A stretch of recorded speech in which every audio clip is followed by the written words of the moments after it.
Welcome to Fantasy Fanline.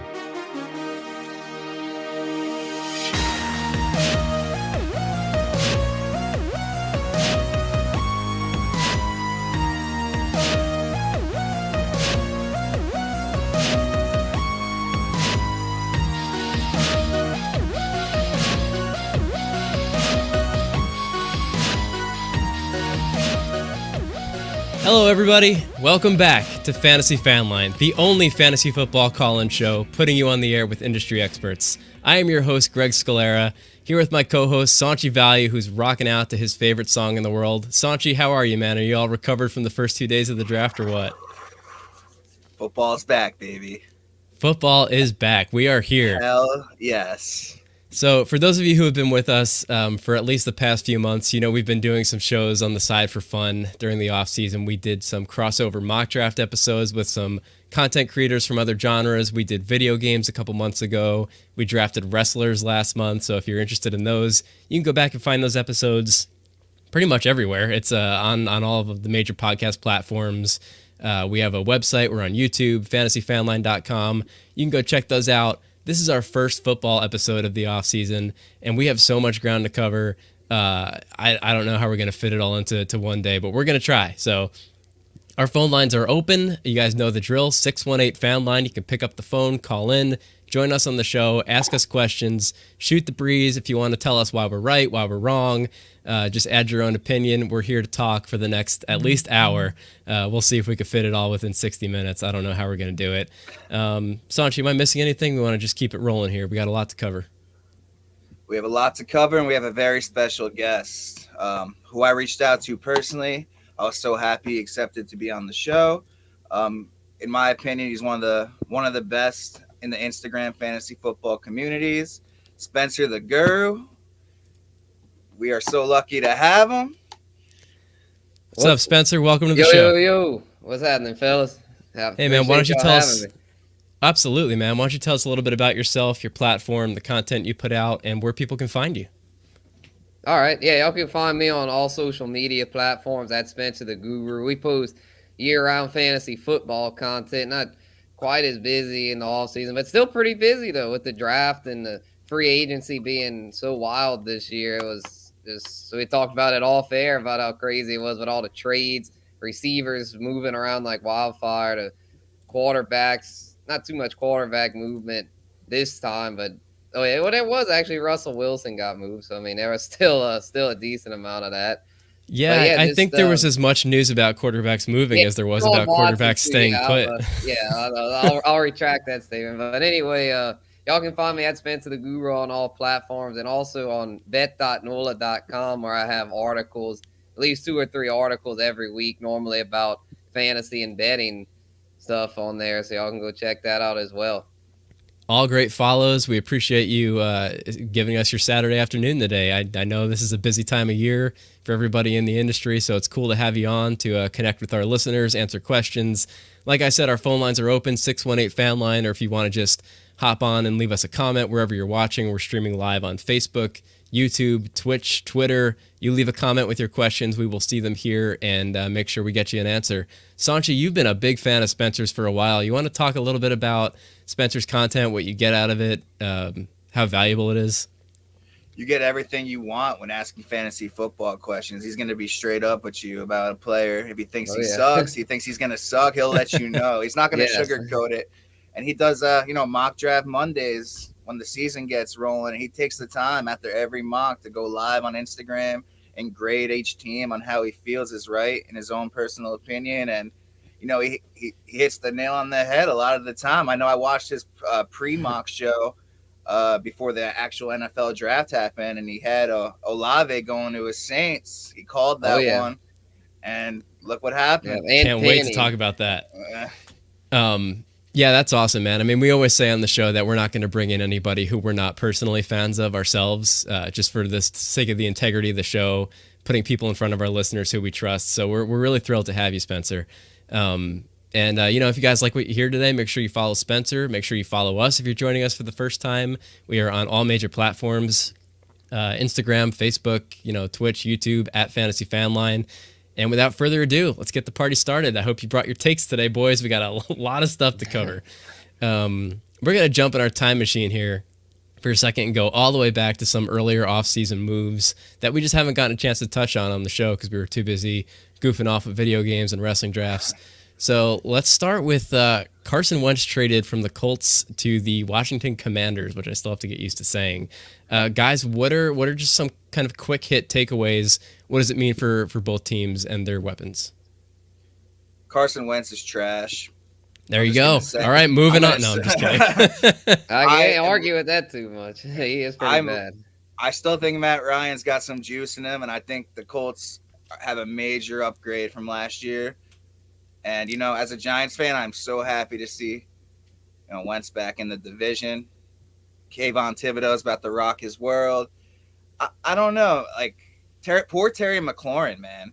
That was going to be my question. What does it mean for Terry, Curtis Samuel? We'll talk about Jahan Dotson a little later, but it got to be a downgrade for those guys, right? I mean, it can't be that much of a downgrade. They had Taylor Heineke last year, so we expect more of the same. I don't really see it being a downgrade. If anything, it might be a slight upgrade for McLaurin and the weapons because Heineke's pretty limited in what he can do. I feel like there was a team for the team overall. It's a downgrade because Wentz is just not a very good leader as he's flamed out with now two organizations, the Eagles and the Colts. The Colts, he did it in less than a year. They were like, good riddance. We'll literally give you away for a bag of peanuts. And they ended up getting Matt Ryan, so it worked out for him. But that's for the Commanders, like short-term outlook. Like I know I don't think they view him as a long-term solution, but even for the short term, I don't see it working out. But as far as from a fantasy standpoint, I don't think it's bad. If anything, it's good because I feel like he's got a little more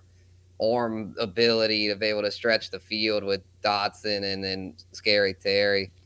Yeah, and defensive Terry McLaurin's redraft value this year. I mean, Wentz did support Pittman to an extent last season. If you had to sort of take an early stab at rankings, where are you taking McLaurin this year? I think he's a solid WR2. I think he's like mid-range WR2 is just, and again, that offense is pretty bad, so he's kind of limited. But with Wentz there, I think he could definitely at least return WR2 value. And I'm glad that they took a receiver there with Dotson because that'll take a little bit of the attention away. Last year it was McLaurin and a bunch of nobodies, or at least with Dotson there, it's somebody that they've got to respect on the other side. For sure, and that puts the Colts in a much better situation. They picked up Matt Ryan from the Falcons. We want to talk about the implications in Indianapolis for, I don't know if this does anything for Jonathan Taylor besides helping the overall offense, giving him more opportunities to score. Not that he needed more opportunities to score because he did it all the time anyway. But what does this mean for Pittman? Is Mick Paris Campbell worth a look? Mo Alley Cox, is he on your radar? Everyone. Up. Love it. Everyone up, in my opinion. Especially, I love Michael Pittman this year with Matt Ryan. That's just me. The guy has so much talent. He finally gets a quarterback who can throw the ball. who doesn't suck? You can say it. Yeah, this is a safe place. Suck. Like Matt Ryan, he might be towards the end, but like I think that's a perfect landing spot for him. I'm liking the Colts fantasy wise and real football wise this year. I think they're going to take that step forward. I mean, they had to be the best team that didn't make the playoffs last year, right? I still can't get my head around that. Spencer, and they had the Chargers. They had the Chargers too. Yeah. Oh, that's true. That field goal, the Raiders, and the field. That game was crazy.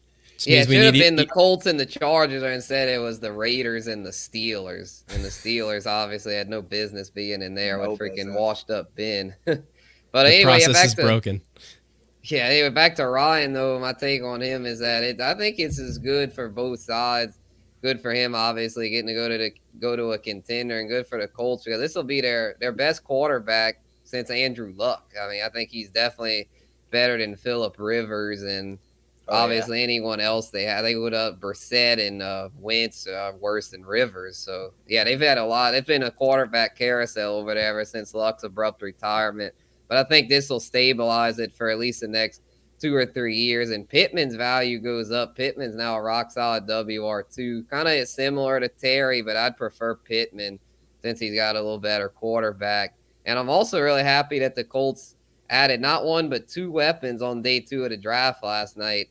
Alec Pierce from Cincinnati and a big, ginormous tight end, Jelani Woods from Virginia. That dude, if you think Mo Alley Cox is big, this dude's like he's even taller than Mo Alley. He's like 6'7". And Matt, if you overthrow those guys, Matty, like, shame on you, because you got some big freaking targets there for the red zone. And then with Pittman, and Pierce, and they might bring in another veteran that maybe bring back Ty or get Julio back with Matt Ryan. They'll add another piece or two. So yeah, I like what the Colts are doing. They've built that offense up pretty nice. Yeah, no lack of receiving weapons all of a sudden. Not traditionally a high-volume passing offense in recent years. Oh, but yeah, we'll with JT, they're going to still be run heavy. But really good for real life. Fantasy, though, I'd say Ryan, he's probably not worth a look unless you're in super flex, so they're going to be more of a run-heavy team. That was going to be my next question, is if you think he's worth picking up in a 12-team, 10-team, one-quarterback league. Probably not, right? In a 12-team, I would hold him as a second QB2 just to see how things go. If you have the bench space, sure. Yeah. If you have a deep bench, but yeah, most leagues probably not. I'm not jumping for joy with Matt Ryan and starting week 1, but he's one of the players in the new system with the new players to wait and see. You don't never know until they take the snaps. Not like Matt Ryan doesn't have a history of having one of those, maybe 2 of those top 5 finishes, even as a non-mobile quarterback. I mean, I know that the competition's a lot stiffer than it was back when he was lighting the world on fire with Julio Jones, but he's got it in him, so we'll see. What does this mean for the Falcons' new quarterback situation with Mariota and Desmond Ridder over there? Oh, Lord, what a disaster. What a disaster. As a Saints fan, I'm very glad to say it. I love when Atlanta's with a spinning it there. No sense of direction there. They're just lost. I feel like I got to put them on blast for the Drake London pick. I didn't think that was a good fit. I mean, Drake London's a physical specimen, but they've already got a physical specimen in Kyle Pitts. To me, they needed more of a finesse route runner type. And one of those Ohio State guys, Garrett Wilson or Chris Olave, to me would have been a better fit. But, hey, I'm glad they passed on him because Chris Olave looks awfully nice right now in the black and gold. So they can have Drake London. Him and Kyle Pitts can go and Mariota. They can try to leap up for whenever Mariota overthrows them by 10 feet.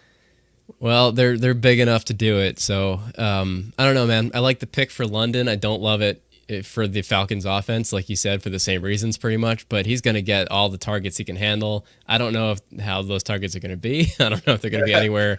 Fortunately, he's got a big old catch radius. I mean, he's 6'4", not 7'4", so that's true. Yeah, if he was 7'4", maybe he'd have a little more hope because there's going to be a lot of inaccurate balls thrown there. Ritter's raw, man. Ridder is not ready to start, I don't feel like. So if Mariota's a complete flop, which I'm expecting he will be, because to me he's a good backup but not a starter. To me, they've got a couple of backup quarterbacks on their roster and then 2 huge trees like targets and then nothing else. Nothing. The backfield's terrible. I know they brought back Patterson.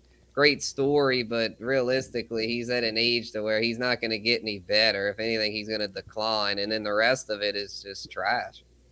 Yeah, it is. It's London, Pitts, and nothing as far as that receiving game goes. And, even though that's still not a lot of targets, I think this does still have a negative impact on Pitts with London coming to town. He's not the only show in town anymore. And I was thinking Pitts would be able to get more red zone looks this year, but with London and the touchdowns might not. He's definitely going to score more than he did last year. It was inexcusable how little he was targeted down there. I was like, Lord, don't become Julio Jones 2.0 on us to where you don't put that into the universe.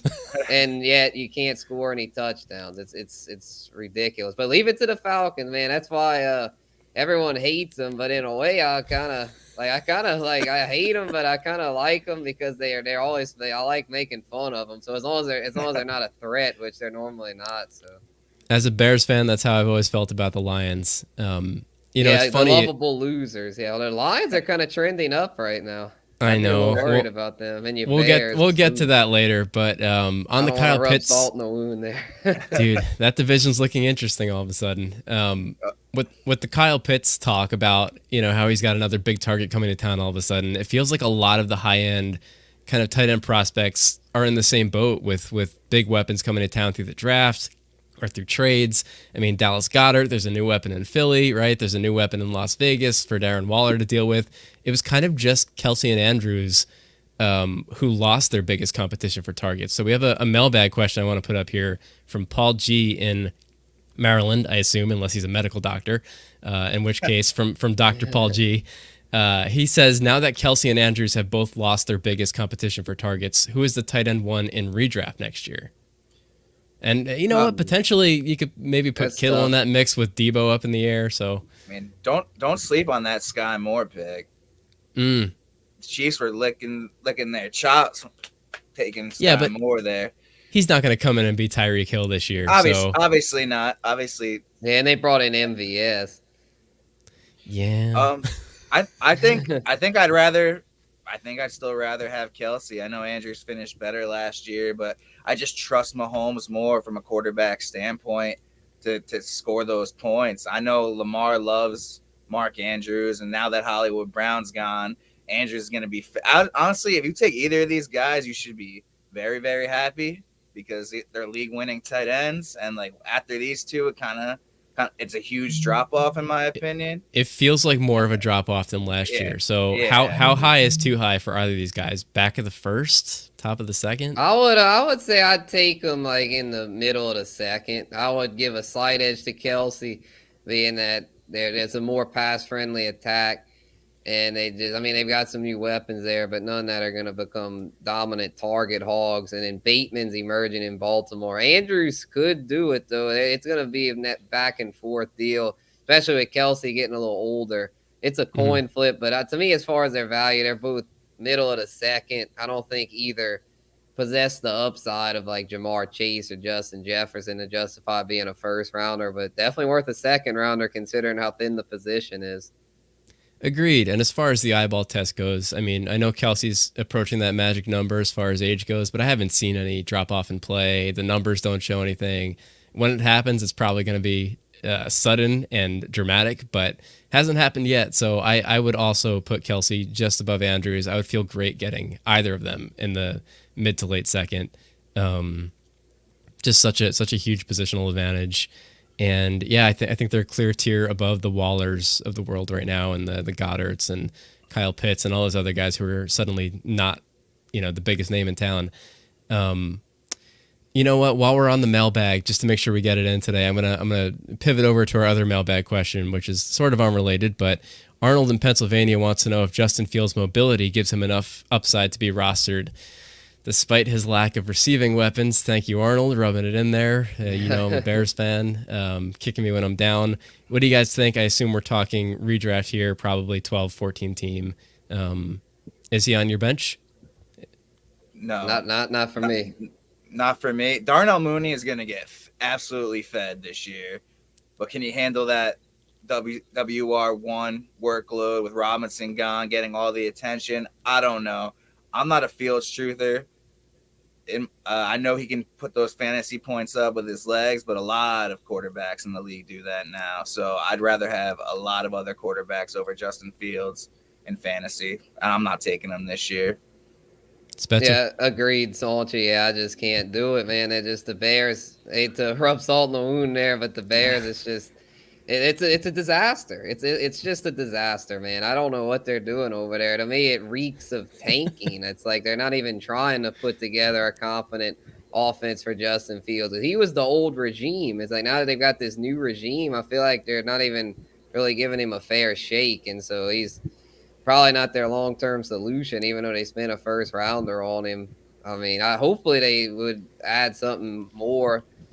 I don't know what I just don't see it, though. From what the reports are saying, that it sounds like they're just kind of going to set him up for failure. Maybe he'll prove us wrong. I'll be rooting for him personally because I feel like it's kind of BS that you draft a guy and then not even like a year later you're already wanting to give up on him. I mean, to give him a chance at least. But for fantasy, though, it's just too risky. There's not enough weapons there. And his running, in Chicago, Chicago is just not a friendly place for passing production, and I don't think his running is quite enough to bail him out from his poor passing numbers. So unless it's super flex, I'm not touching him.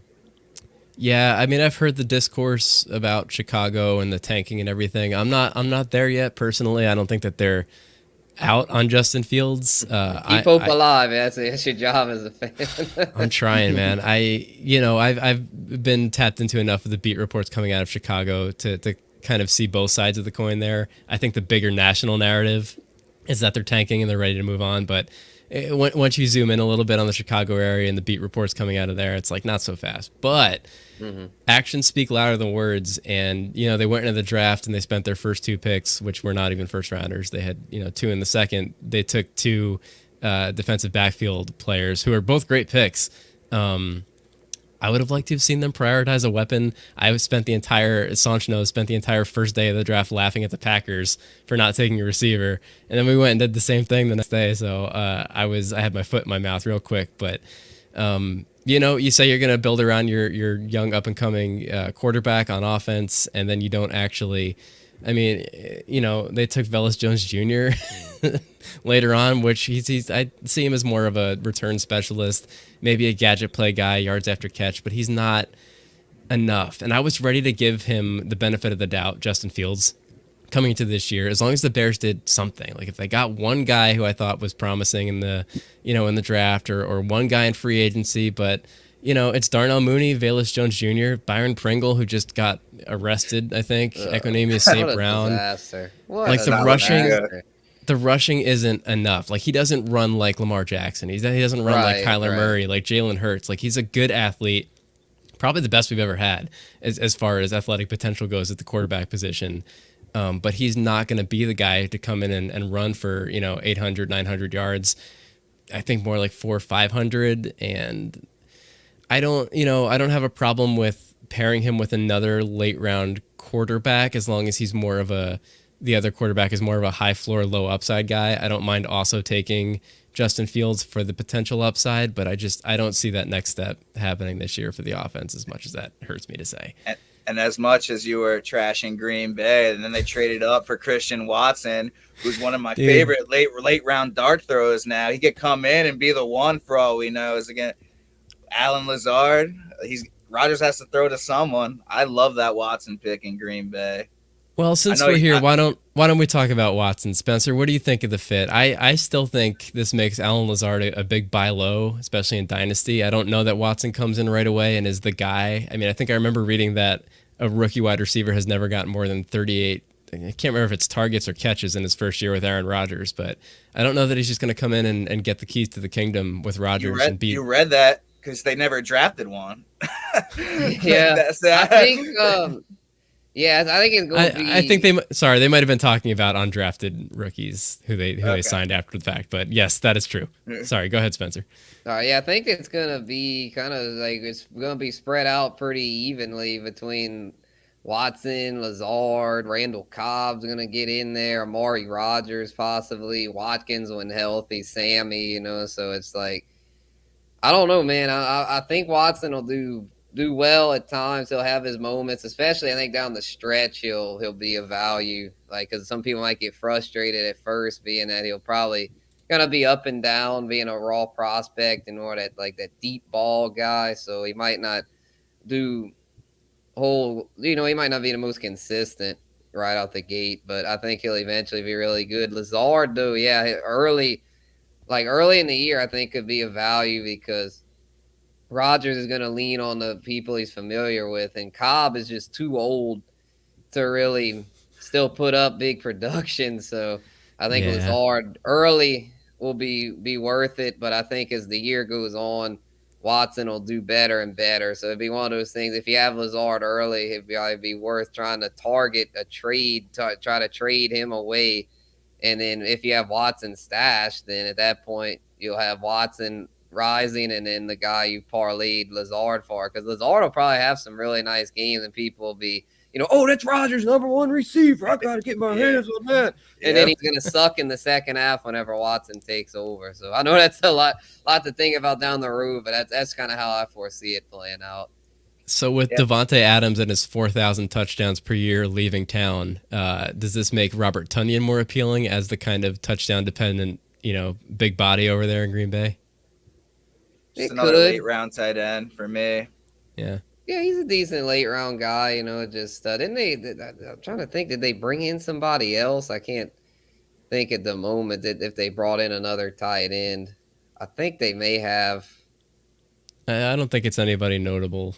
I kind of jotted down the top of the depth chart over here, and whoever it was, they didn't make the cut. Okay, yeah, it's probably knowing the Packers, there's probably somebody lame, so we'll skip that. Yeah, the Tonyan.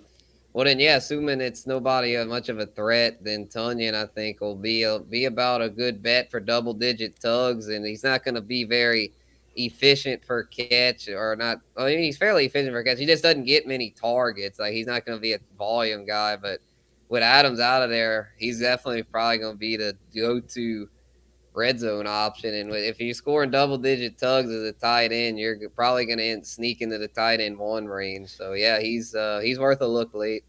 Yeah, I could see him going for 400 or 500 yards and 12 touchdowns and still being a top 10 guy because that's the fantasy tight end landscape. But let's look at the other side of that coin. Devontae Adams going to Las Vegas. What does it mean for the Raiders over there? How much does this help Derek Carr, getting his old college teammate? What does it do for Hunter Renfrow? Is this the end of Bryan Edwards? And, of course, Darren Waller. What do you think, Sanch? We'll kick it over to you. Tremendous upgrade. These guys already have the chemistry. Tay Adams wanted to go there. Like, that was his number 1 spot to go.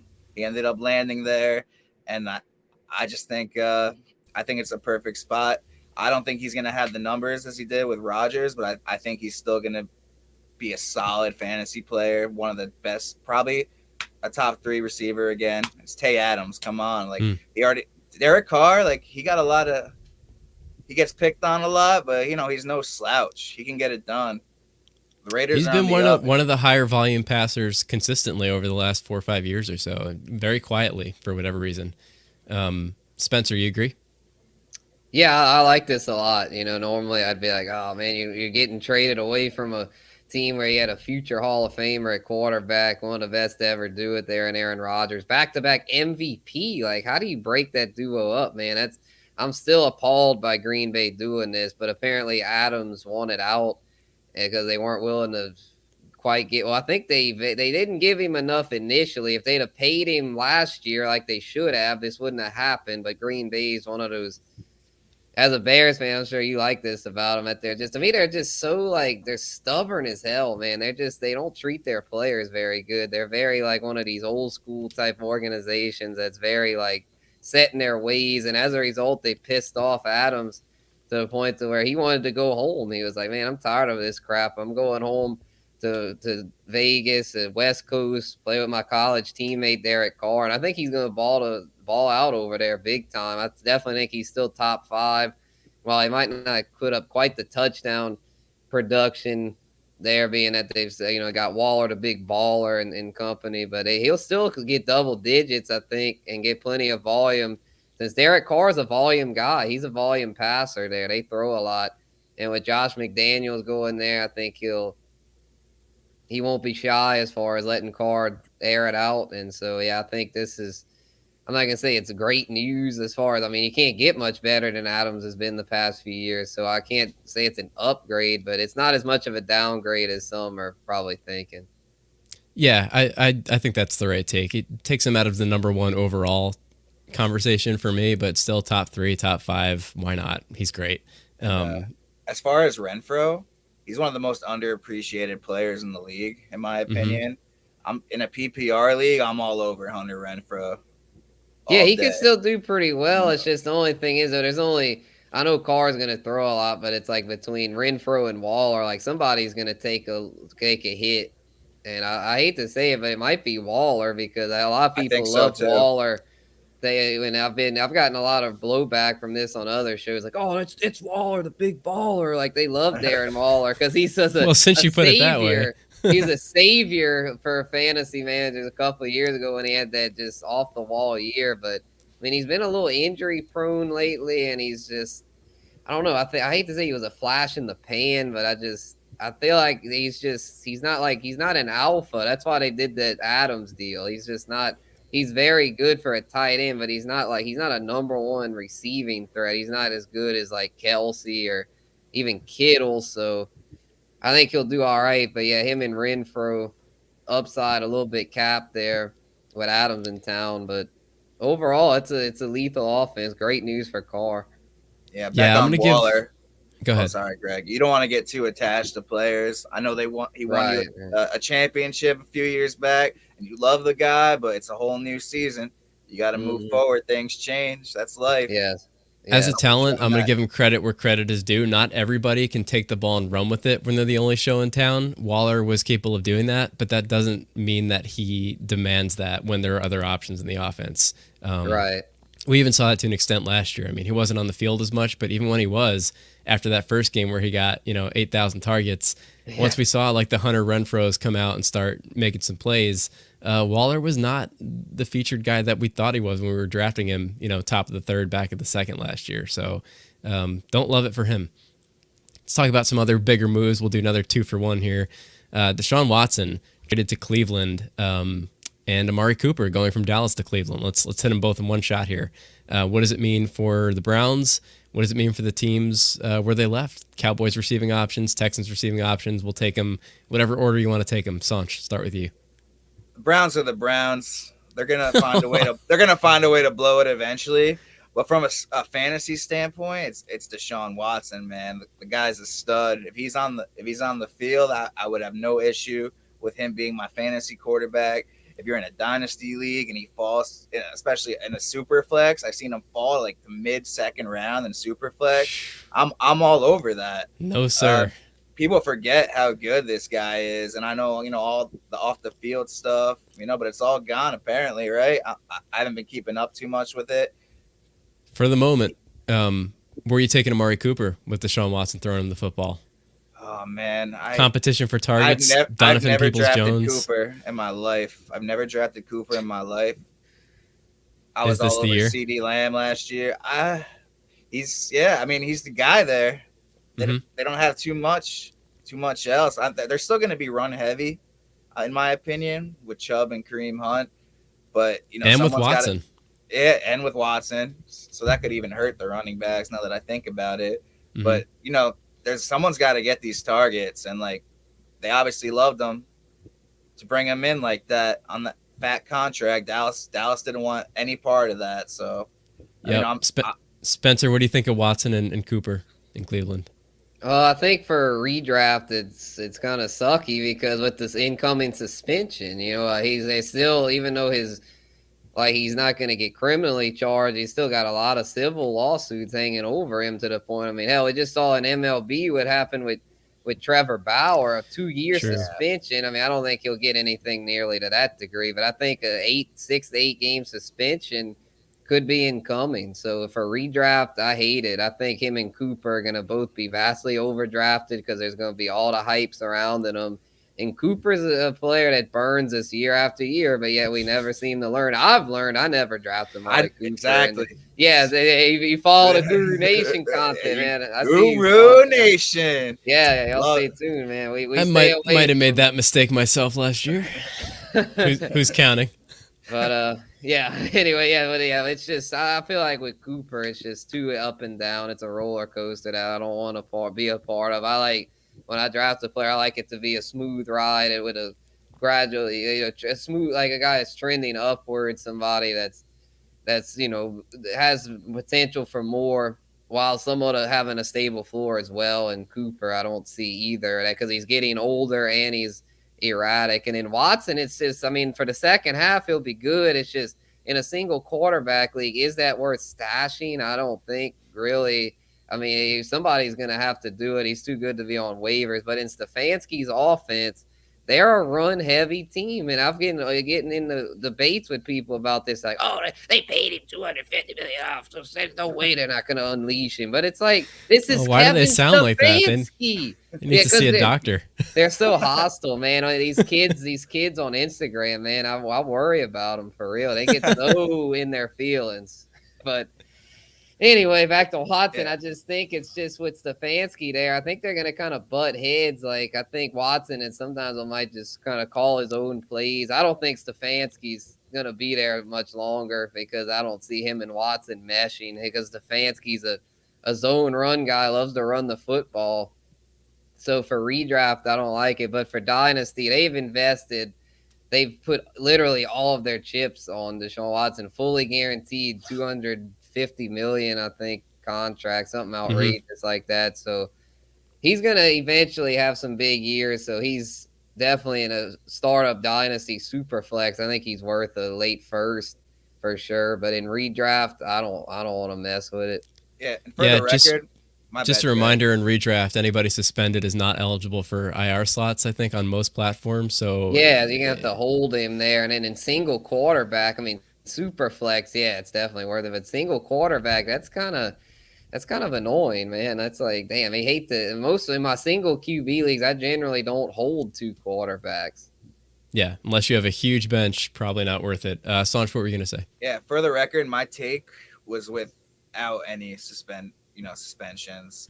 Of that course. was my take. If he gets 6 to 8 games, if he gets 6 to 8 games, I am staying away. You think we find that out before draft season? I sure hope so. Yeah, I would think so. So yeah, let's just say no suspension. I think he's worth probably like a 6th, maybe a 5th, because I still with Stefanski, I don't think he's gonna be top 5. I think he'll be top 10 though, for sure.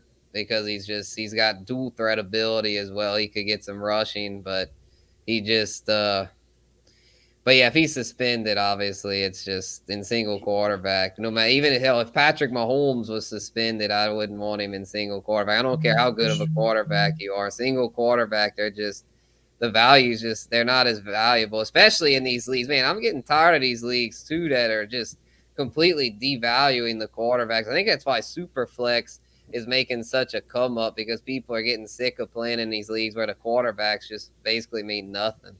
Yep, it's the most important position in real life sports. It is not accurately represented in fantasy. There's 4 points per passing touchdown jump. That just devalues them too much, man. And then it makes it to where then it becomes to where like Lamar Jackson. I mean, I know Lamar Jackson's good, but man, then it becomes to where the running guys like him become like way more valuable than like the Matthew Staffords or Tom Brady's, but it's like in real life, those guys are still relevant. Oh yeah, for sure. Speaking of quarterbacks and guys who could rush, does losing Amari Cooper hurt Dak Prescott much over in Dallas? Let's talk about the Cowboys fallout. Not too much. I don't feel like. I mean, they still got CeeDee Lamb. They brought in James Washington. They drafted Jalen Tolbert yesterday. So while it might hurt him a little bit, and they brought Gallup back, so they have enough weapons there. I think Dak will still be top 10. CeeDee Lamb to the moon, Sanch. What do we think? I thought so last year, but I think I was one year too early on him. I think this is the year to grab Lamb, and if Gallup can stay healthy, I know it's a big if. He's a great late round pick with Dak slinging him the ball. Yeah, I think Gallup's going to be a little undervalued going into draft season just because of his reputation as the third option in that offense the last couple of years. But he's getting a promotion this year, and I think he's going to take the ball and run with it, pun intended. Speaking of running, let's talk some more offseason news. Melvin Gordon staying put in Denver. Sanch, I know you were excited to talk about this one, what it means for Javonte. Why don't you start us off? I love Javonte Williams, man. The dude is a bowling ball. He is a absolute savage. I had him in my top 12 picks. I was ready to snag him at the end of the first. Maybe take DeAndre Swift on the wrap. The future is now, and I would have been so happy. But obviously this hurts. From a football standpoint, for the Broncos, this is great because Melvin Gordon still got it. I don't care what anyone says. He's getting the carries at the goal line. Obviously, no team runs one running back exclusively anymore. Like, it's very rare you see that. The 1-2 punch is huge. From a fantasy standpoint, it hurts Javonte. I still think he has a chance to get 10 touchdowns personally, but oh man. You think this keeps them both kind of in that mid to high running back 2 range for you? I still think I'll take a shot at Williams in the late second if he drops that far. I don't see how other people are gonna value him personally. I don't know. But if I'm there and I take a stud in the top 3 and Javonte Williams comes back, I'm probably pulling the trigger on that. I just think the talent is so good. The dude is a stud. I don't know if you watched him much last year, but he's just running people over. Especially with Russell Wilson in there now. Like, they can't just focus on that run game now. Greg knows this. I'm Jerry Jeudy to the moon this year. Jerry Jeudy season with Russ. But let's get into that. I'll kick it over to Spencer to break down Melvin Gordon and also get into Russell Wilson and what that means for the Broncos. And then we'll talk about what's left of Seattle later. Okay. Yeah. So, to piggyback off what Sanch said, yeah, second round I think is a good value. And in a way, y'all might think I'm crazy for saying this. I'm glad Melvin Gordon resigned because now this cools off all these idiots that were wanting to say Javonte's a top 3 or top 5, all this. It's just like, and y'all are just, I saw it so much on social media. I was getting sick of it, man. I was like, y'all are killing any value that Javonte would have. And then when Melvin resigned, then they had crickets. So that's good. He'll hopefully drop into the second. And if he does, I'm taking him there all day because then that's with Nathaniel Hackett there, the new coach. It's a 2-back system. Like in Green Bay, Aaron Jones, A.J. Dillon, they both can eat. 2 backs can eat in this system. The thing is, though, this year, I think Javonte, as we saw in the second half, he was starting to distance himself as the clear-cut number 1. I think that he makes that gap even further this year to where he's going to be I think it's going to be like 2/3. I think he'll get like 2/3 of the workload, and Gordon is I'm not touching him. He's going to be left fighting for scraps because Javonte is going to be that dude, especially in the second half. I think in the first half it'll be pretty even. But if you can weather that and kind of Javonte will probably be more RB2 to start. Where last year it was like he was an RB3, not really worth starting. Even in the second half, he was at least RB2. Where this year, he finished strong, man. He finished, I want to say, top 20 by the end of the year. Right. Yep. Solid RB2. Where this year, I think he'll do around that, teens. I think he'll be, in the mid-teens. And then by the second half, I think he'll be top 10. To the point where then you'll have yourself a RB1 and you'll be looking back and be like, man, that was a good value there in the second round. And then as for Russ, I think he'll do pretty good here. I don't expect him to be as much to the moon as some. Some are saying he's a top 5. I don't really buy that. I think though top 10, very realistic here. They're going to obviously throw more with him and be a more explosive offense. So I'm thinking he'll be a low-end QB1 with upside. It's just he's getting a little up in age, so he won't be running as much. And then you got a stud like Javonte. I don't think they're going to need their franchise QB to be doing a whole lot of running there. But he's got enough weapons where he should be able to put up pretty good passing production and be a solid QB1.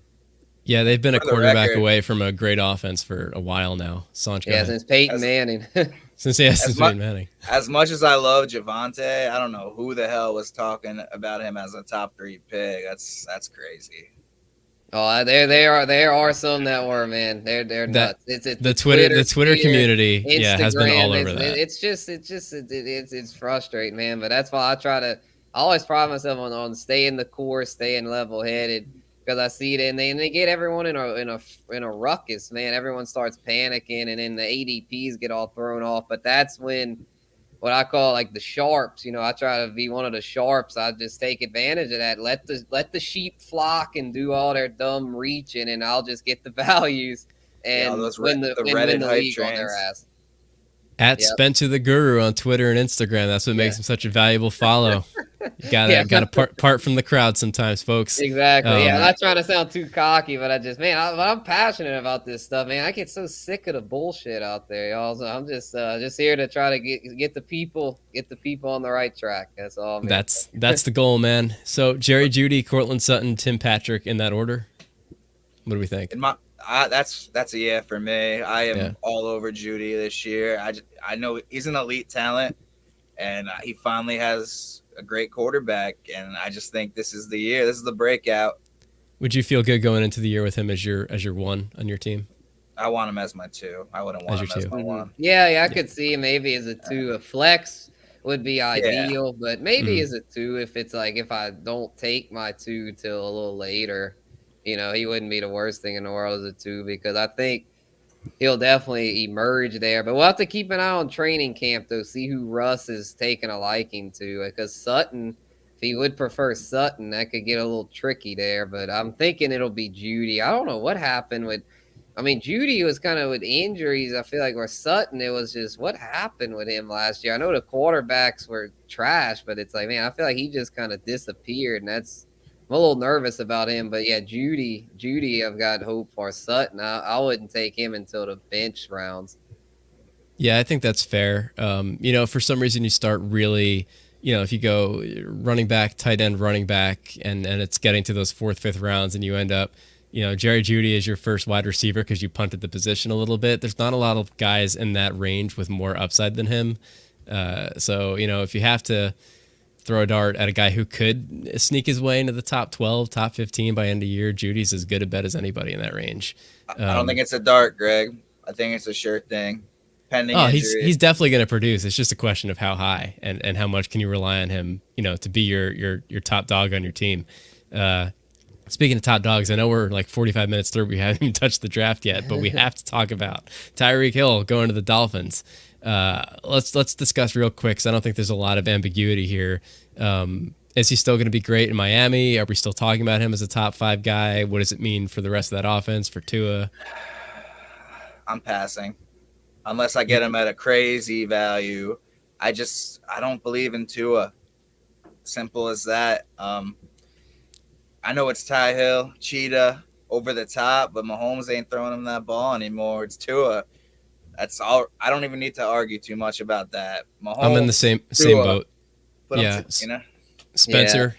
Yeah, I can't argue with y'all too much on that because it's a huge downgrade. I mean, way more of a downgrade than Devontae Adams going to the Raiders. This is terrible, man. I hate this move because I feel like it's going to be a lot of go gadget stuff there. Mike McDaniel is a new coach. He's going to be a little green as far as play calling. He didn't have to call the plays. It was Kyle Shanahan calling the plays there at the 49ers. So I feel like he's not going to know what to do with Tyreek Hill. He's going to get too cute. He's going to overthink it. He's going to want to give him carries and just dumb stuff. I feel like I don't see this working out too well. And then Tua, ever since he had that major hip injury, he just has not been the same, man. It's a shame because coming out of college or before he had that devastating hip injury at Bama, he was lighting the world on fire when they brought him in the Natty and they benched Jalen Hurts, shocked the world, Nick Saban, and he believed in Tua and it led him to the Natty. And then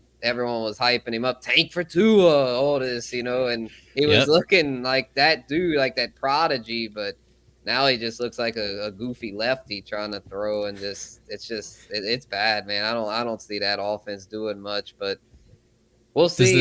Does this totally make Waddle irrelevant? Well, that's the thing, though. Like, Waddle could maybe still do something because I think I don't know what's going to happen there. I'd probably stay away from both because I feel like it's like with Debo, they're going to try to use Tyreek Hill in the Debo role, but if he gets keyed in on, that could open things up for Waddle. So we'll see. I would still prefer Tyreek and then Waddle. They both take a hit. But the running backs, that's where the value could be, like Chase Edmonds and Raheem Mostert late. I would rather gamble on them late because because McDaniel coming from Shanahan, the 49ers are run heavy team, and I just don't think they're going to all of a sudden be like, all right, Tua, you're throwing 40, 50 times a game. So I'm going to go ahead and I'm not betting on Tyreek, that's for sure, or Waddle. Give me the running backs late. Yeah, I think Hill will be overdrafted. I think let somebody else take that risk and pay that price for him. He's still going to go just on name value, but I don't think he should. So, Sanj, go ahead. Yeah, you brought up like the later round tight ends and Tunyon. And, I might be alone here, but, I'm taking that shot on Gesicki. I saw the chemistry. Yeah, that could work. Yeah. Like for a late round flyer, if you miss out on one of the studs, I wouldn't mind that. I feel like Tua's better with the tight end than throwing deep. He's got 2 great deep ball targets, and he's not that kind of player. So I think it's a mess in Miami. But I agree with you, Spencer. When we see like that running back room unfold a little more, there could be a lot of good value there. And then I would take the shot on Mike Gesicki in Miami. Yeah, tight ends in that range are just pick which narrative you believe in the most, right? And that's as good as any other one, I think. So let's get into some draft day shenanigans. We'll stay on trades for just a second. The big one, A.J. Brown going from Tennessee to Philadelphia. And we had a question come in from Instagram from old friend of the show, Horse, wanted to know, where is Ryan Tannehill's stock now without A.J. Brown? And the same for Hurts, which I think we would have discussed here anyway, but just want to call attention to the quarterbacks. How does this impact both of them? We'll start with Spencer. Yeah, this obviously hurts Tannehill. He's going to have to learn to work with the replacement, the first-round pick, Traylon Burks, which he's good, but I don't think he's A.J. Brown good. A.J. Brown's a special talent. I'm a huge A.J. Brown truther. Been having him in a lot of leagues ever since his rookie year, and he always produces. He's had his biggest concern is health. He's kind of injury-prone, but outside of that, when he's on the field, he is a stud. He's a WR1. Eagles were smart to do this. They needed another weapon. They've been searching for that. Devontae Smith's solid, but he's better off as a 2. And now they've got the 1-2 punch there, and that's awesome, man. This is great news for Jalen Hurts. I think Jalen Hurts is now a locked-in QB1 for redraft. I'm not sure how long the Eagles are going to be committed to him, so I'm not sure if I'd go too crazy about him in Dynasty, but for redraft, I'm in. I think he's a QB1, and then Tannehill, just what a disaster. I mean, they drafted his replacement last night, Malik Willis, so yeah, Tannehill, it's bye-bye. Good night, Irene, whatever you want to call it. He's his value is donezo in both redraft and Dynasty. Yeah, I completely agree. Jalen Hurts, for me, I'm pretty bullish on him coming into this year. I was already pretty high on him after last year. He was really consistent. I think he finished back end of the top 10 overall, but each week, I think it was 11 out of 15 games, he was a top 12 guy. So those don't grow on trees. And getting A.J. Brown coming to town is only going to help. Last year was essentially Hurts's, rookie season as a full-time starting quarterback. He's only going to get better. I know there are a lot of people out there who don't believe in the talent. I am not one of them. I'd probably pull the trigger top 5, top 4, but that might be a little above industry consensus on Hurts. Sanch, what do you think? There's no more excuses for Jalen Hurts. I personally think in real life he's not going to get it done. But for fantasy is what we're talking about. Mm-hmm. I agree with you. He can get it done with his legs, and his touchdown numbers are going to soar from, what do you have, 16 touchdowns last year? Something like that. Yeah, that's hitting at least 25. You bring in A.J. Brown, you pay him all this money, they're going to feed the guy. As a Giants fan, I hate to see it, but it was Philly killed the draft. As much as it hurts me to say that, they had an amazing draft. Yeah, good-looking offense all of a sudden in Philly. Good-looking team. Just a reminder, our phone lines are open if you want to call in here. We're probably going to go over an hour if that's okay with you gentlemen. We haven't even really gotten into the picks yet. 618 Fanline if you want to join us on the show. Until then, we're going to keep the ball rolling here. Hollywood Brown traded from the Ravens to the Cardinals. Spencer, what does it all mean? Hollywood.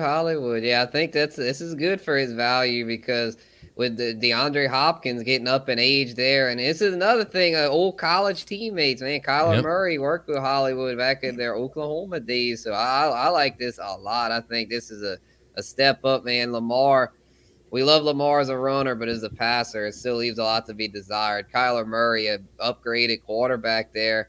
And Hollywood, an upgrade over Christian Kirk. Jacksonville paid out the ass for Christian Kirk, and now Arizona gets an upgrade. So smart move by the Cardinals. Kyler Murray can't be crying too much now. He's got 2 an elite weapon in Hopkins and a almost elite weapon in Hollywood, where those roles might flip-flop here by the end of the year because Hopkins, like I said, is just somebody – he's not that old, but he's old enough to where I'm concerned that he might decline some this year. But now you've got Hollywood, and that's going to help take attention away from him. So I think they'll both do well. I like this a lot for Kyler and that offense. I was worried about Arizona, but after this, I feel a lot better. I'm confident enough now to say Kyler's back in the top 5 quarterback rankings for me in both redraft and dynasty. Definitely. Yeah. I think it's not crazy if you want to take a swing at him as the number 1 overall. I probably wouldn't, but I wouldn't laugh at you for doing it in a redraft. Yeah, I dedefinitely wouldn't do it. I was back to the tiers, like for if we're doing tier rankings. I had him out of tier 1. I was saying, it's Burrow, Mahomes, Herbert, and Josh Allen, where now I'll be willing to throw him back up there with those guys. Yeah, Cardinals have been trading a lot better than drafting the last few years. I'll tell you that much. Sanch, what do you think? As a Kyler, Hopkins, and Hollywood Brown owner in one of my dynasty leagues, congratulations. I don't know what to think because now I have to play both of them. I feel, but obviously I try and trade Hopkins, man. I wouldn't want all three. I think I'm gonna shop them. I'm gonna try to. We have a rookie draft coming up soon, so that's a whole other discussion. But as you said, another guy with chemistry. They played back in college. Hollywood Brown could get it done. His biggest thing is dropping touchdowns. Unfortunately, you're a receiver. You got to catch the ball. Kind of a big deal. That's what you get paid for. But he comes down with them. But what do you have? 5 drop touchdowns last year. I know he said he didn't fit the system and he wanted the trade. And I think this is the year that he shoots up. I think him and Kyler are going to do some. You're going to see a lot of red zone, deep bombs, Kyler to Hollywood, I feel. Scott Hansen's going to be all over that duo this year, and I love it for Arizona. I was a little iffy on Kyler. He didn't look too good at the end of last year, but, Hopkins was hurt, and who was he throwing to? Rondell Moore and Christian Kirk. I think Hollywood Brown is a great addition for Arizona, and they should be really happy with that trade. Well, Albert on YouTube is asking the logical next question on the other side of the coin. Does Bateman move up your rankings as a result of this trade? Absolutely. Yeah, shout out to Albert, man. Yeah, he's a loyal member of the Guru Nation. And what's up, Albert? Yeah, man. Well, Bateman definitely moves up Albert, and just because it's just going to be more volume for him. And even if they bring in somebody else, I still think he'll do pretty well. Because he was an emerging guy in the second half of last year. When he finally came back, he was hurt to start the season. And now that he got back healthy, he was productive. And so now this year, if they try to swing a big trade for a Debo or something, I still think he'll have value. But if they don't do that, if he becomes their number one, well, then shoot Bateman to the moon because he's going to see all the looks he can handle. Yep. Sanch, how high are you taking him? It all comes down to Lamar, man. This guy has burnt me so many times in big games. I need to win this game, and I'm in the playoffs. Oh, Lamar Jackson, 7 points. Thanks, man. It really all comes down to what Lamar we're going to get. I know he's amazing for fantasy with the legs, but can he prove it to me with the arm? If he makes the next step with the arm, I think Bateman's going to be – I know Bateman's a stud on a talent level, but the situation he's in is a little rough. He's going to get a lot of one corners now. He's going to get a lot of attention. If he ends up playing great, he might get doubled. Who are they going to throw? Tylan Wallace, I think that's his name. Yeah, Devin Duvernay. Yeah. That's about it. Well, it's a good question. Love him in Dynasty. I love him in Dynasty. Oh, for sure. In redraft, I don't know about this year with Bateman. Personally, I probably would take other guys over him, but I see why you would want to take the upside with Rashad Bateman. Yeah, it's just who else do they have, though? It's, for sure. Hollywood out of there. I'm thinking a good price for him, probably the 7th, 8th round. If I could get him there, I'm taking him all day. But if he creeps into the 5th or 6th, I'm probably staying away because, like you said, I think his ADP is going to skyrocket. Right, that's what I'm saying. I honestly don't really – I like him per se right now, but as we get into mock drafts and all that, I feel like he's going to be one of those players that I'm going to pick on the Twitter sphere again as far as they hype the hell out of everybody that's on the rise to the point to where Bateman's is gonna probably be a ripoff, but in leagues to where they don't really keep up with Twitter, more like your old school home leagues, I think Bateman will be a good value. Yeah, I think that's the actionable takeaway on Bateman is if you can get him at a price that makes sense, be really excited about it, but don't reach for him because you're probably gonna have to. So. Reddit's even worse than Twitter, man. Who was that Chiefs running back a few years back who shot up into the 5th and 6th round? Everyone was so hyped on. And Spencer Ware, was that? No. I'm still recovering from the Monty Ball hype on the Broncos years ago. Oh, goodness. I was like, Clyde Edwards-Helaire was pretty bad with the hype. Yeah. People were saying they came in the 1st and he busted. Yeah, well, let's move into the draft a little bit here. We're at about an hour mark, so we're going to kind of just move to major takeaways from the first 2 days of the draft. Talk about some winners, some losers, some notable picks. I want to just real quick give an honorable mention to a winner who I don't think is being talked about much right now, just because there wasn't really any movement that prompted this. James Conner, running back in Arizona. Got through the free agent period and the first 2 days of the draft without adding any major running back competition in Arizona.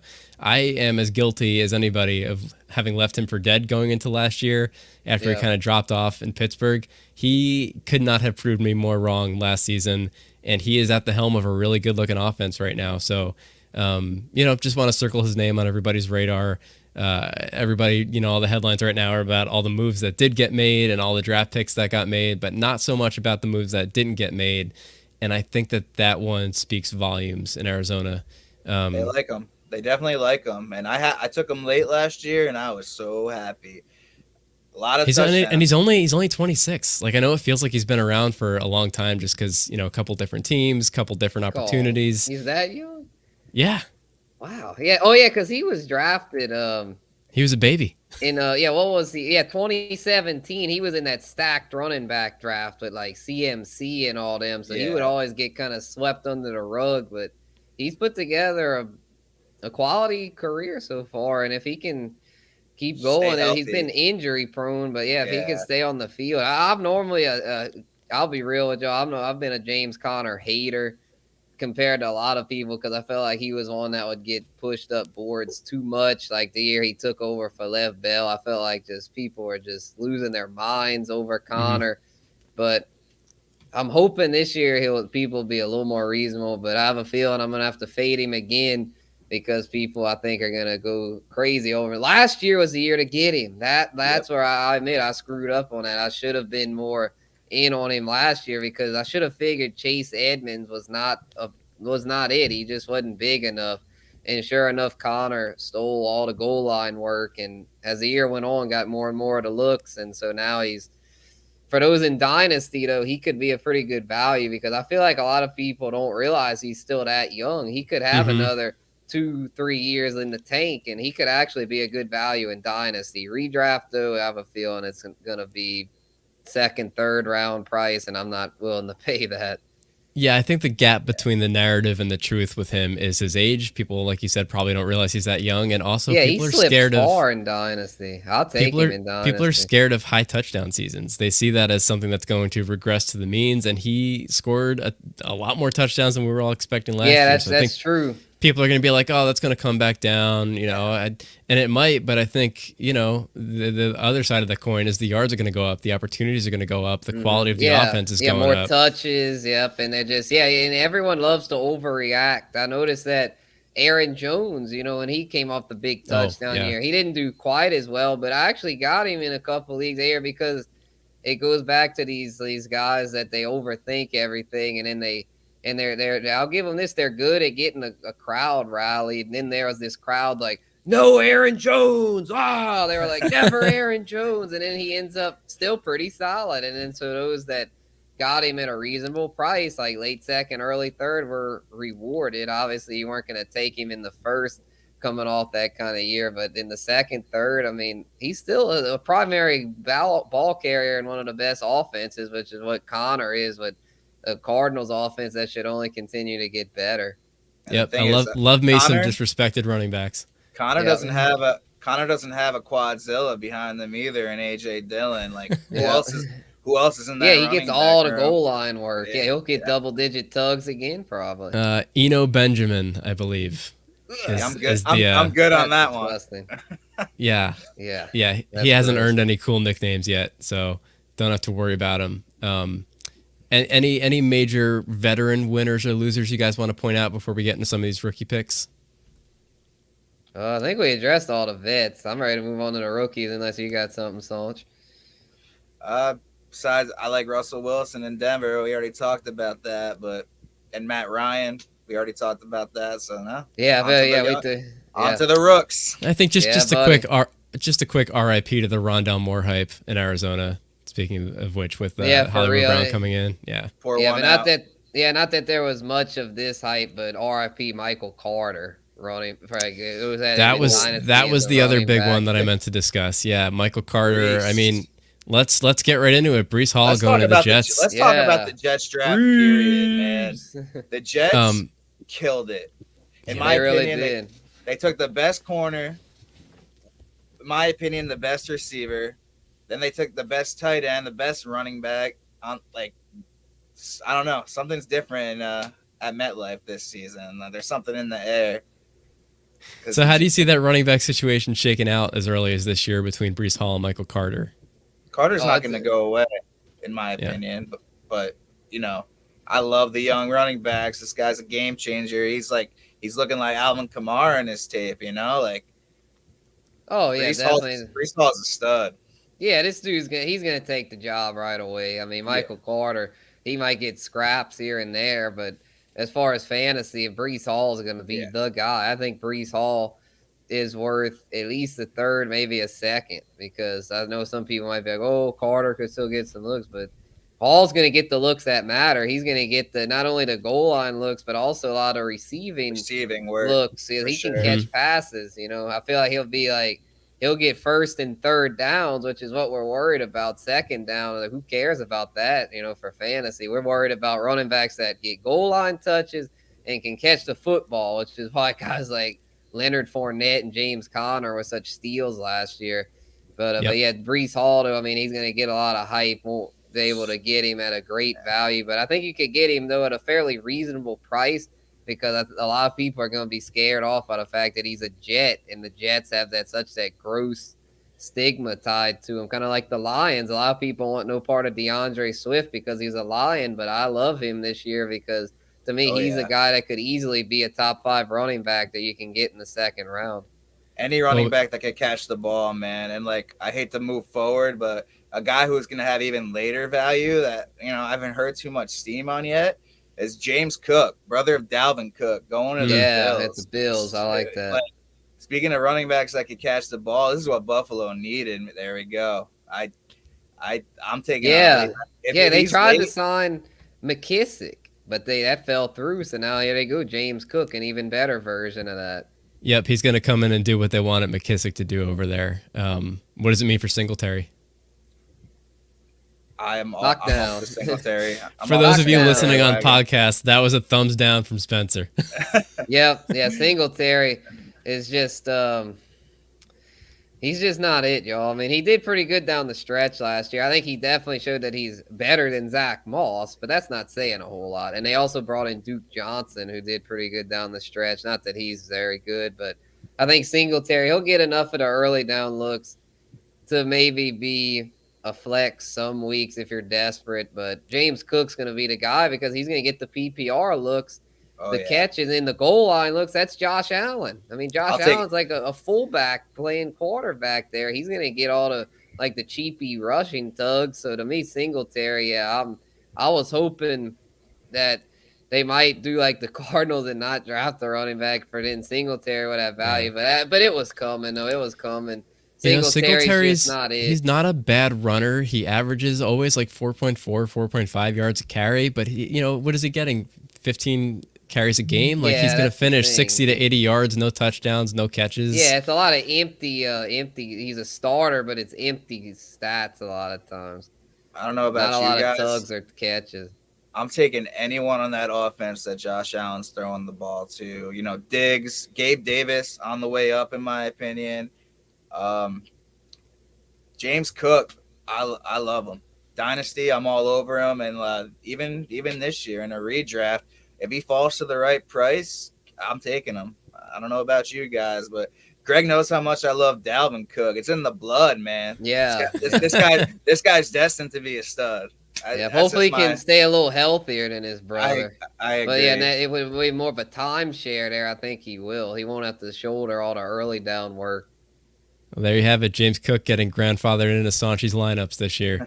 Let's keep it rolling in the running back space. Brian Robinson Jr. going to the Washington Commanders. And I bring this up because we have a question coming back in from Albert on YouTube. Wants to know if Antonio Gibson's value is going down based on this move. What do we think? Oh, very much so. Is going down. Very much so.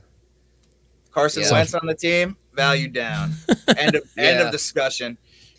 Exactly. I don't like this pick, man. I think Brian Robinson's the guy who has the Alabama pedigree. I felt like in the right landing spot could have been fantasy relevant, but now in the timeshare with not only Gibson but McKissick, this sucks, y'all. There's no two ways about it. This sucks. I mean, this is just a total this three-headed ugly committee because Gibson's gonna and McKissick are both gonna get third down looks, kind of hurt each other there.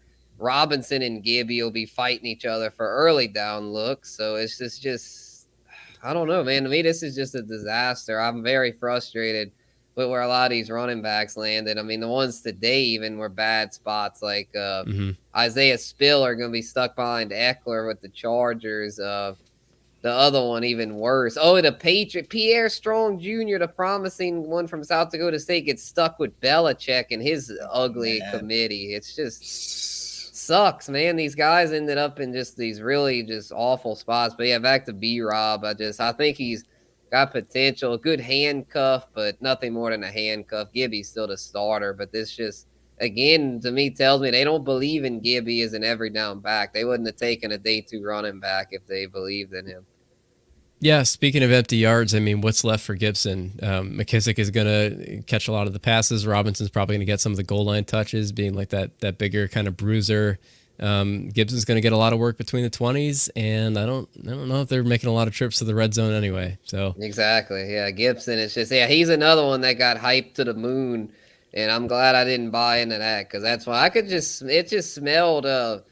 smelled suspicious to me because I was like, there's no way Washington football team. Like, no way a WFT running back's going to be that good. Their offense sucks, and sure enough, he wasn't a total bust, but he definitely wasn't an RB1 like some people were hyping him to be.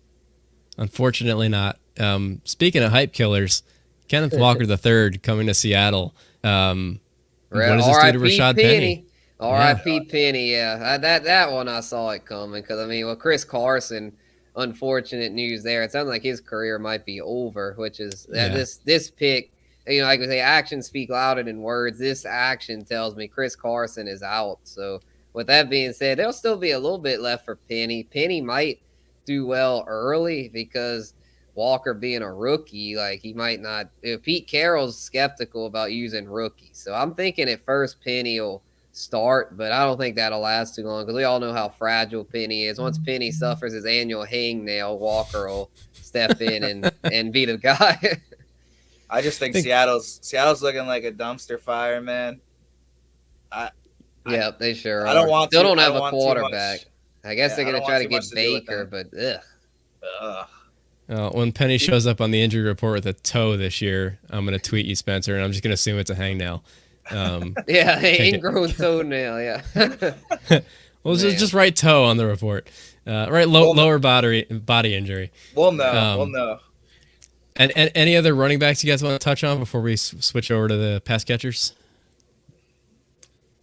Damian Pierce. What about San Francisco because they didn't have enough running backs over there? Oh, I hate this. I'm over that. Because to say I'm a Louisiana guy and I'm not trying to hate on Ty Davis Price. He's a local kid that went to LSU, but he was not anywhere close to what an LSU running back normally is. LSU has a high standard for their backs, and he didn't live up to it. I was shocked when he got picked last night. I was like, Ty Davis Price? I was like, that guy sucks. He had a huge game against Florida, but Florida was bad last year, so he just took advantage of a suspect defense. Other than that, Ty Davis Price was not consistent. He was just the only reason he started was because LSU was down last year. Yep. I'll say this. If there's any system where they could plug in a running back like Ty Davis Price and have him be relevant, it's San Francisco. But it's going to take a lot of running back injuries. That's what I'm saying. If there's any running back committee, if there's any running back committee where everyone's going to get injured, it's also San Francisco. So maybe there's a world, but only running back I want there is Debo, and he better get running back eligibility this year. That's all I'm saying. But we had another Instagram question come in that said Debo is still a 49er. What does that mean for Trey Lance? Do we want to touch on that real quick? Do we think Trey Lance is the guy going into this year? Let's start there. Well, yeah, and also Jimmy's still there. Yeah. So yeah. I don't know. Oh, it's very murky over there. They've got a lot of kinks darring out there. I don't know what their identity is there. I mean, Kyle Shanahan, I mean, he's gonna have to get kind of take control back of the room over there. Debo's out there running around like acting like he's owns the place, saying like basically like just like really shitting on the 49ers organization by saying like they're like had the thing in the club like Debo's coming back, and then he's like nope. Like, you know, he's just being such a diva, man. And then I just don't like that look. And then I think this is good news for Brandon Ayuk. I think, and Shanahan's a guy. He'll send you to the doghouse real quick. Remember Dante never noticed. Pettis? Y'all remember Dante Pettis when he was a thing? Boy, did he get sent to the doghouse real quick. Shanahan, I gotta say, Shanahan don't put up with crap. You know, he's the kind of coach that. He's old school. His dad, Mike Shanahan, the great Broncos coach. They don't take shit from divas. That's why I think eventually Debo, if they can find the right trade partner, he'll get moved. But if he can't, well, then they'll have to just stick with him. But they might just be petty and be like, all right, Debo, you said you didn't want to be a running back. All right, bet. We're going to give you all the carries. And Ayuk's going to get the receiving work. So I don't know what's going to happen there, man. But, yeah, speaking of Lance, to answer the question, I think Lance will be very up and down this year. He'll have his moments, but for redraft, I wouldn't trust him as a QB1. Yeah, it scares me a little bit that they haven't pulled the trigger on him yet. I mean, we've seen from San Francisco that they're not necessarily going to put guys on the field just because they paid up for them in the draft. See Trey Sermon. So once again, what actions over words? What do the actions mean? That Jimmy G started all last year. He's still on the roster. Sanch, you want to weigh in on this? I think he's going to start week 1 too. Like maybe they're realizing Lance ain't as good as everyone made him out to be. I mean, I'm not saying Garoppolo is good by any means. San Fran's a mess. There's no other way to put it. Yeah, but they've won with Jimmy G though. So they have, but they're not gonna. They could beat Dallas with Jimmy G, but when they play a real team, we'll see. They made it to the Super Bowl with him, but that was one of the most electric defenses I've seen. All right, let's pivot over to some pass catchers. We'll start with the big one, just both physically and draft capital wise. Drake London going to Atlanta, the first wide receiver off the board. I mean, we talked about this a little bit earlier when we were talking about the quarterback situation there. Is there anything you guys want to add about London as a prospect, your expectations for him this year? Great player, horrible situation. That's really all I can say about it. I'm staying like maybe dynasty. Then they finally get a real quarterback going. He's going to be a stud possibly, but like as far as redraft, let someone else have that headache. He'll get the targets, and I was excited about the pick when I was also thinking that Atlanta was going to make a move for a higher caliber quarterback maybe during the draft, maybe trading for somebody, trading up to take like a Malik Willis or something. But yeah, well, I think Ritter, I think's got about as.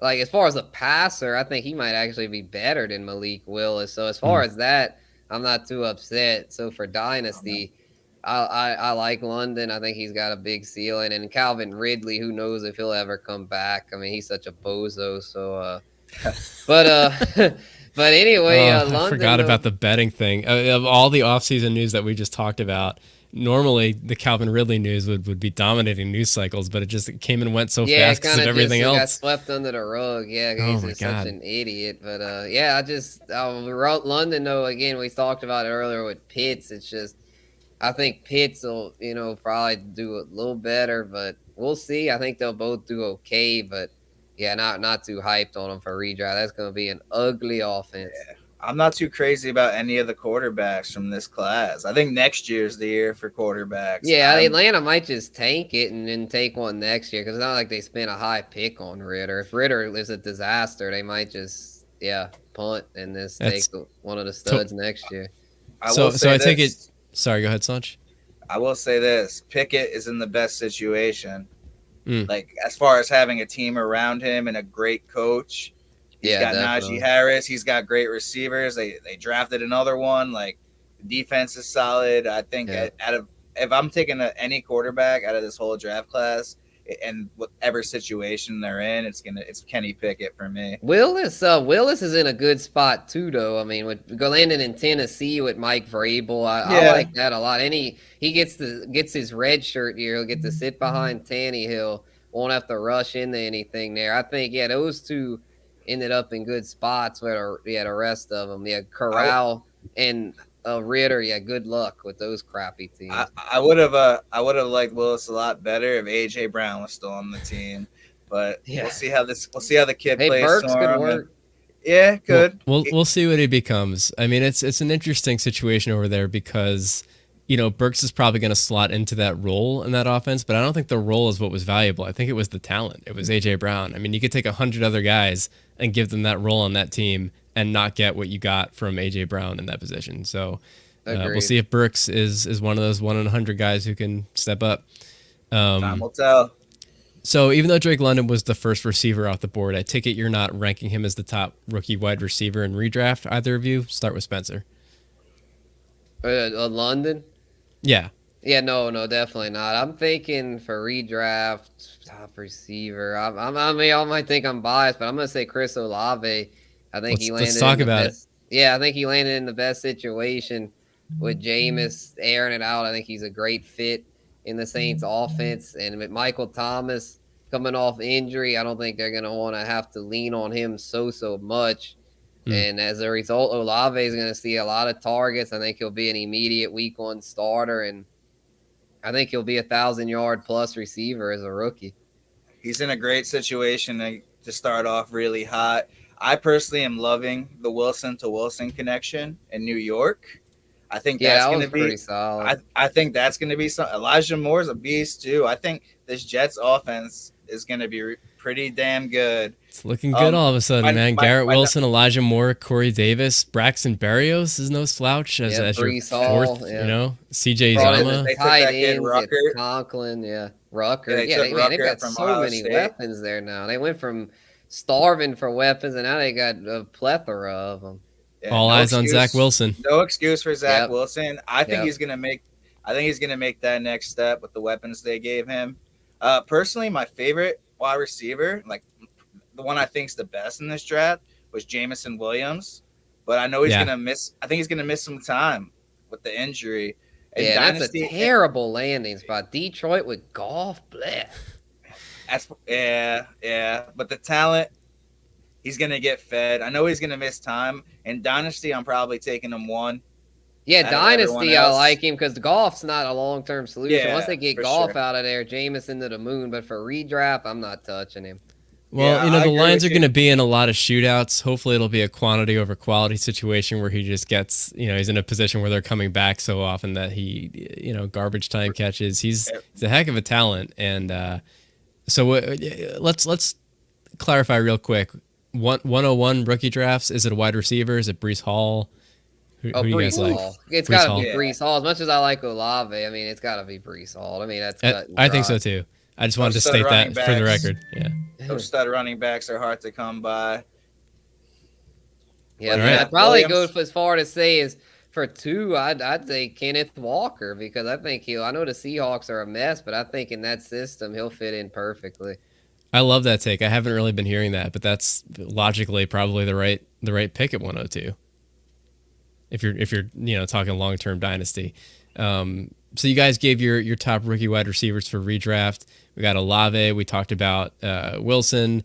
Talked about Treylon Burks.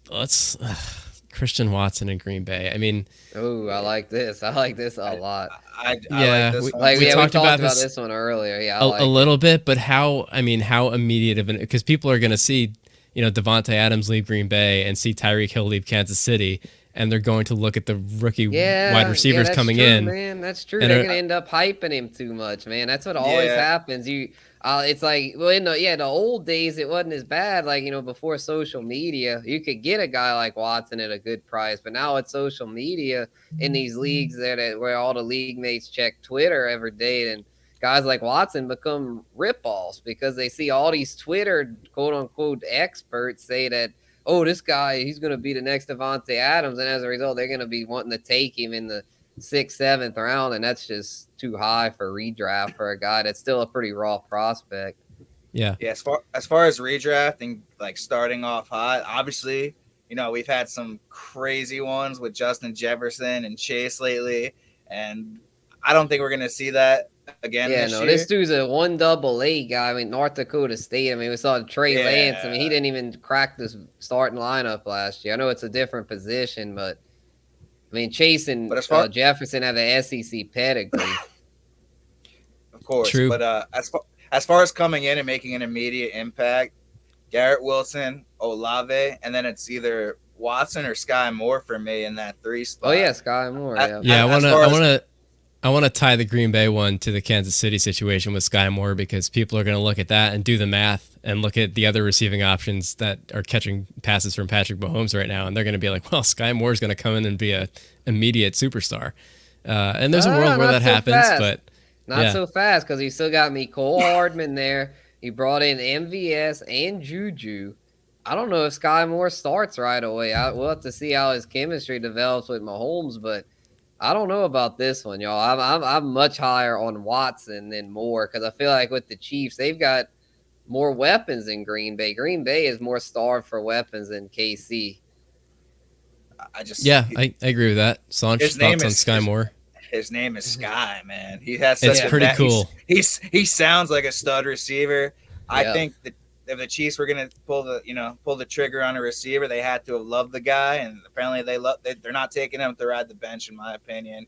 I agree with you. I'm taking Watson in Green Bay. I think he's going to be on the field week 1. Sky Moore might not be on the field week 1. So yeah, definitely Wilson, Olave, Watson, and then I'll put Sky Moore at 4 then. Now that we had that talk. Sanch, you want to say any words about Wan'Dale Robinson, whether good or bad? I mean, let's talk about this pick a little bit. What the heck? And Shane, I trust, man. If Gettleman took him, I'd already write him off. But Gettleman is gone. People had a lot of questions about the Kadarius Toney pick last year. Our offense, had like a couple receiving touchdowns last year. You could count them on one hand. Like Galladay's made of glass. Toney was hurt.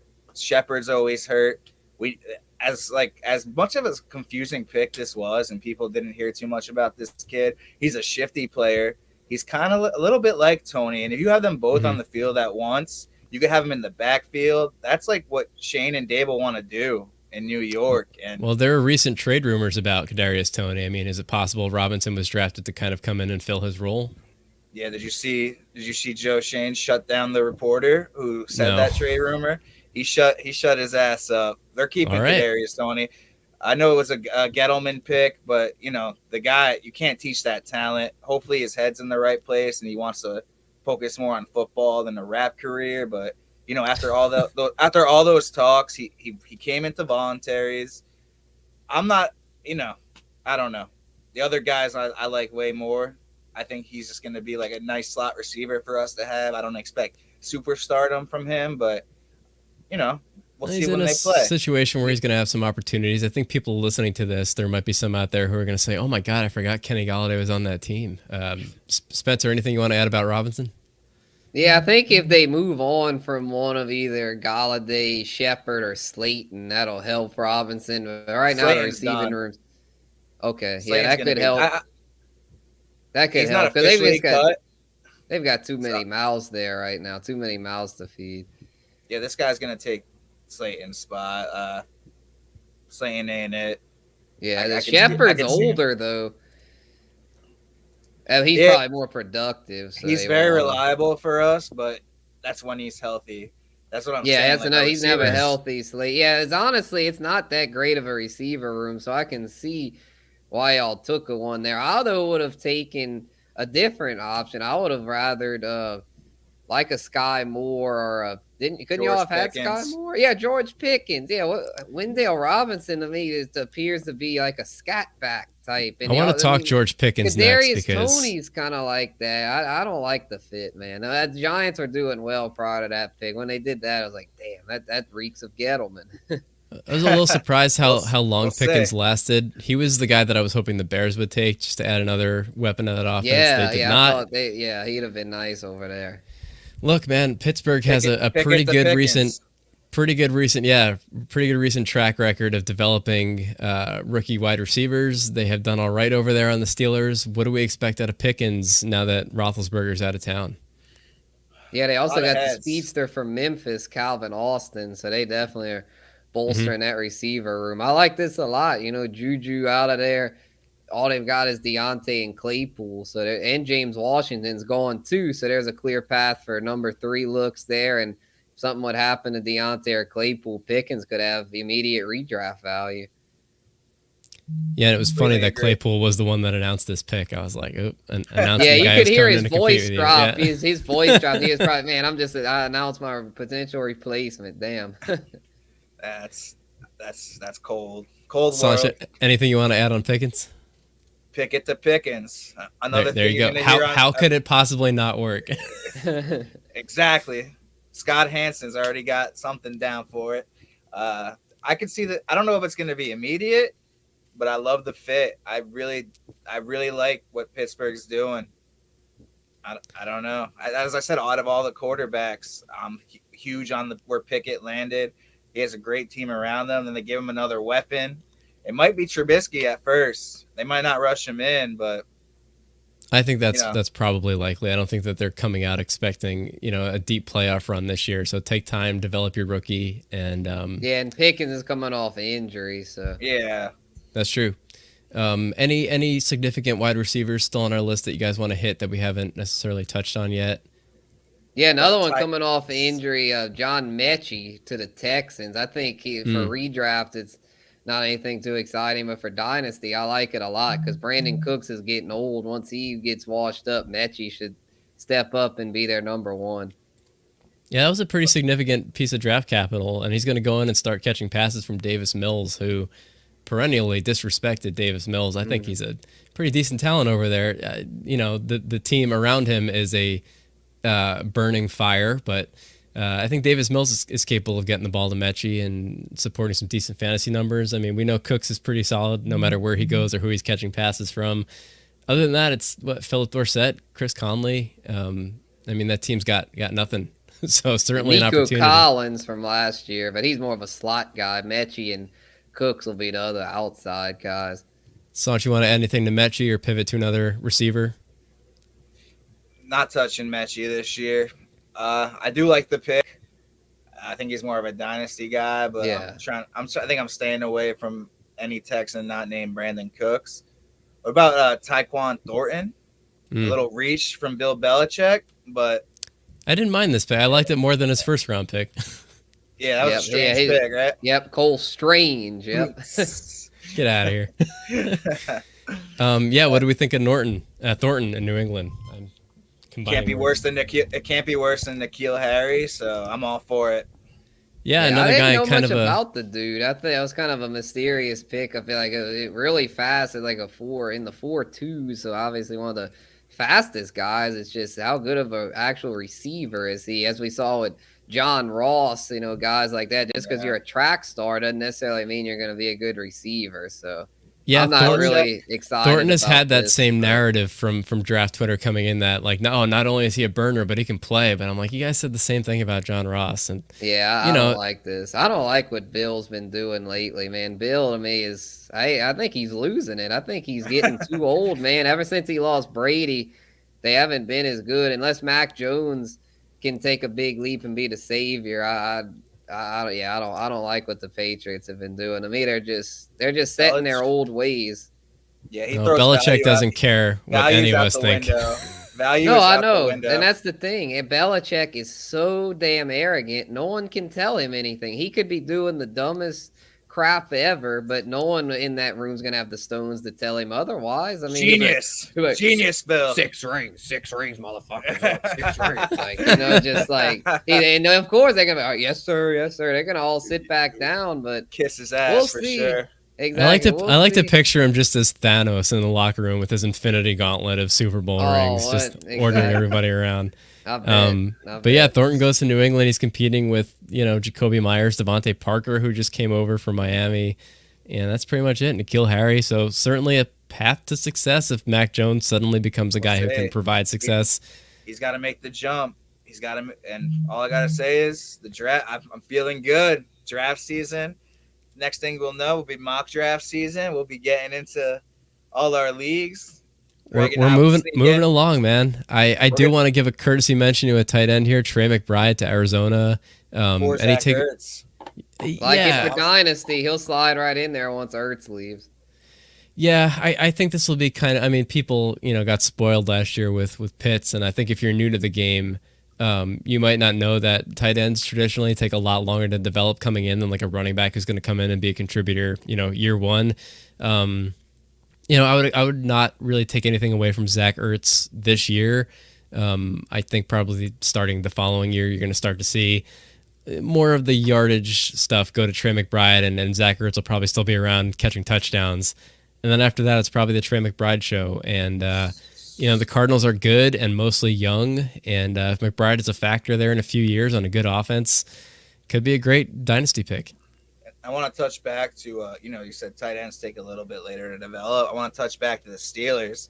Might be the year to grab baby Gronk with that rookie quarterback security blanket. That's very possible. I think he can make that. Pitts is obviously the superior. Yep. Pitts is obviously the superior talent, but I just like that Pittsburgh situation a hell of a lot better than Atlanta's. So. Big Ben couldn't unlock Freiermuth, and I think couldn't that if it unlock weren't anything. If it weren't, that's true. That was it. Couldn't unlock his and front Najee door. Harris, because they just his noodle arm, he's just 5 yards. Shot putting it to Phillip Rivers. Yeah, it's all these old guys. I mean, that's just how they roll. Even my man Drew Brees at the end was kind of like that, where it was just these putt offenses. But at least with the Saints, even though Drew's arm was dead, at least they could still move the ball, unlike the freaking Steelers last year. That was a train wreck. Oh yeah. Well, no, it's worth mentioning because I think if it weren't for Pitts, Freiermuth would have gotten a lot more hype coming into last year. So let's not forget he's still there and he's in a good spot. So, guys, I think that's all of the major players that I wanted to touch on. Anyone else you want to hit before we wrap things up and go home? I just want to let Spencer know that as soon as he has that Instagram experts league or one of these crazy big leagues, a spot opens up. Fantasy Fanline's ready to take the throne. I'm just saying, keep us in mind.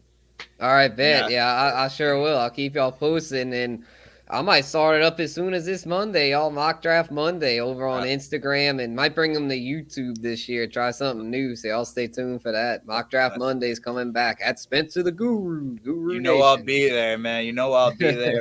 It was a pleasure to have you on, man. Thanks for doing this. Yeah, it was fun, y'all. I enjoyed this a lot. Yeah. I can talk football for hours. In the future, we'll probably have you on again as long as you're on board. And that was awesome. A fun time. Draft is underway. We're getting closer. I can smell the barbecue in the summer. I can smell the mock draft Mondays. I can smell all the hype on Reddit on a player that's going to end up being trash and getting overpicked. I can't wait. Fantasy football tradition. Oh, yeah. Spencer, we appreciate your time, man. This is a lot of fun. Thanks for joining us today. You want to take one more opportunity to plug your material for all of our loyal listeners here? Sure thing. So something I did mention earlier that I'd like to plug, we're bringing back more the Guru Nation podcast. We're going to have some new episodes in the works there. That's something I haven't been as focused on, but we've been bringing it back. We're doing some scouting stuff, and out of the draft's over, probably going to transition more into, back to the traditional fantasy content and maybe some interviews too. Going to try to track down some interesting people to interview, hopefully some players and coaches as well as fellow analysts. So y'all stay tuned for all that on the Spencer the Guru YouTube channel. And then for those that like the written content, I've got all my articles up on the BetNola site. That's bet.nola.com. And other than that, it's just pretty simple. At Spencer the Guru, #Guru Nation. Let's go. Guru Nation, baby. Oh, thanks a lot, man. We're happy to have you. For those of you joining us for the first time, we are Fantasy Fanline. We're going to have a few more episodes probably between now and fantasy draft season. So hit our website, fantasyfanline.com, to see the full schedule. Follow us on social media, wherever you like to get your stuff. We are probably there giving you content. Facebook, YouTube, Twitch, Twitter. Once we get into draft season and the regular season, we are live every Saturday with a different guest. So, be sure to make us your regular stop on Saturdays for advice. I'm Greg Scalera for Sanchi Value, Spencer the Guru. Thanks, everybody, for joining. We will see you next time. Goodbye. Peace.